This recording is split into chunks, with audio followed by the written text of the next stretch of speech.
This is how it began: street protesters and the storming of government buildings.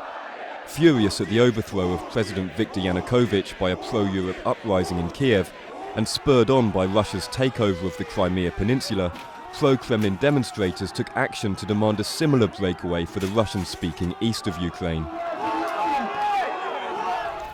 The region has since undergone a year of devastating change, with more than 4,700 people killed in the fighting between separatist rebels and government forces. Despite a series of fragile ceasefires, neither side is backing down. Ukraine wants to stop the bleeding, but not at the price of giving up our freedom, our democracy, our sovereignty, our territorial integrity, our independence.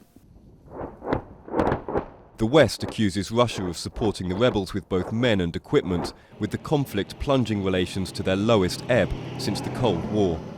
NATO has backed up its claims with satellite imagery.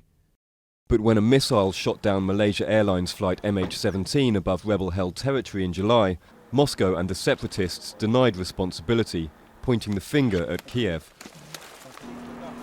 298 people were killed, two-thirds of them Dutch. With persistent shelling, it's the civilians who pay the heaviest price. And many in the east turned against Kiev as mortars and rockets rained down on residential areas.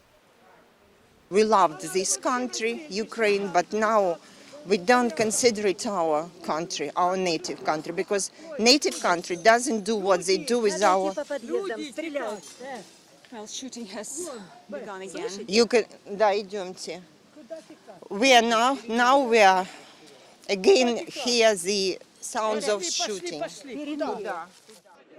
With Russia offering support but not annexation, voters opted for independence in hastily organised referendums in Lugansk and Donetsk in May, followed by leadership elections in November.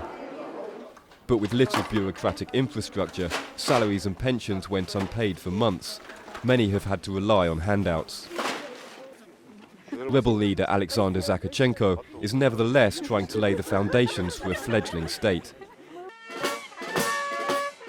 At a parade in Donetsk, he told these military cadets they would be the backbone of a new army for a new country.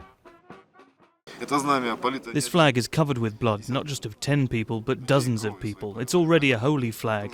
People were dying with this flag, leading attacks with this flag. Some say it's not recognized, but for us it's already an iconic symbol.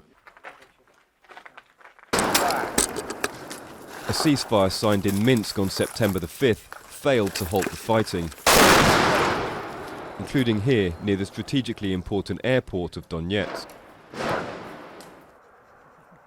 It's hoped new moves will be more successful.